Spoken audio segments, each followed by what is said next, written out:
চিকিৎসার জন্য লাগবে অনেক টাকা। অমিতেশের মাসিক আয় একদম সামান্য। বাড়ির জমানো সঞ্চয় প্রায় শেষের দিকে। যেখানে যুক্তি থেমে যায় সেখানে ঈশ্বর শুরু করেন। সত্যি ঘটনা অবলম্বনে আজ আপনাদের একটি কাহিনী শোনাবো। কখনো কখনো জীবন আমাদের এমন এক জায়গায় নিয়ে আসে, সব পথ বন্ধ, সব আশা নিভে যায়, আর তখনই এক অদৃশ্য শক্তি, যাকে আমরা ঈশ্বর বলি, নীরবে আমাদের জীবনে প্রবেশ করেন।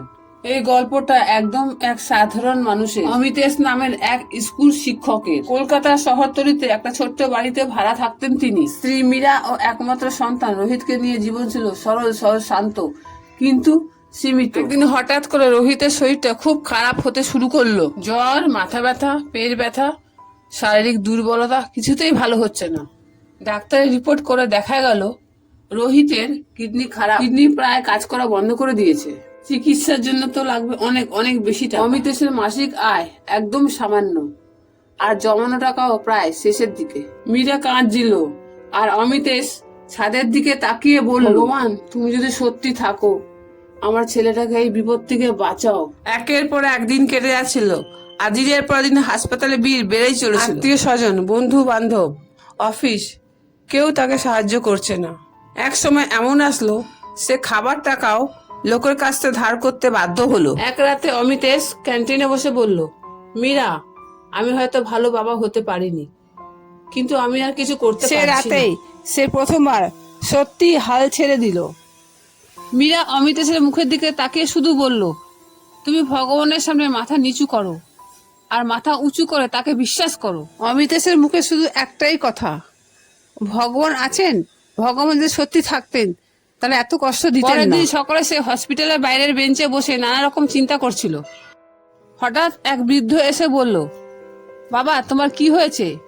তোমার মুখে এমন হতাশা কেন? অমিতেশ বিরক্ত হয়ে বৃদ্ধ লোকটিকে বলল, আপনি বুঝবেন না দাদু, আমার ছেলেটা মরতে চলেছে, কিছুতেই ওকে সুস্থ করতে পারছি না, ডাক্তারও কিছু করতে পারছে না।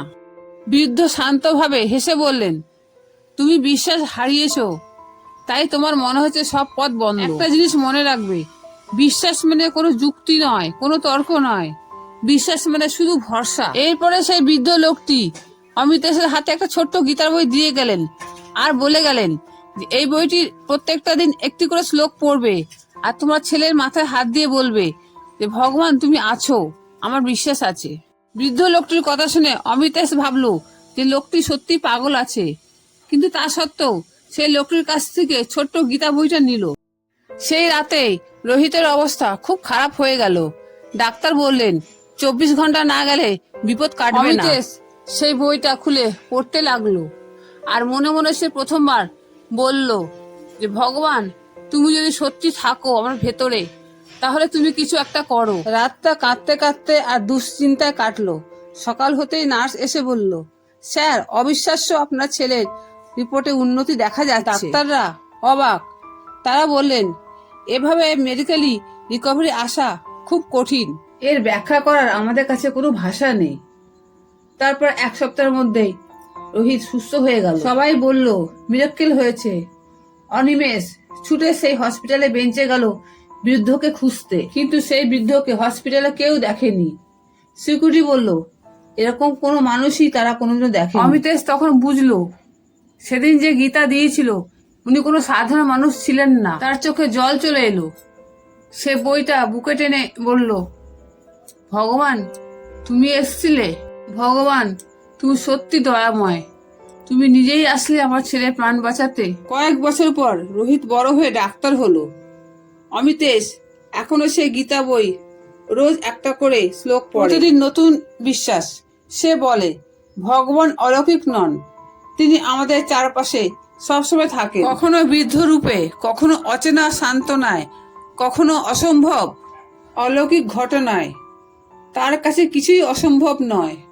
যখন তুমি বিশ্বাস হারাও, আমি তখন দূরে সরে যাই, কিন্তু যখন তুমি নিজেকে আমার হাতে সঁপে দাও, আমি তখন তোমার জীবনটাই বদলে দিই। এটা সত্যি, ঈশ্বর কখনো আমাদের ছাড়েন না, কখনো আমাদের ভোলেন না, আমরাই ভুলে যাই ঈশ্বরকে খুঁজতে। এই গল্পটি আপনাদের কেমন লেগেছে কমেন্ট করে অবশ্যই জানাবেন, ও চ্যানেলটিকে সাবস্ক্রাইব ও শেয়ার করতে ভুলবেন না। রাধে রাধে।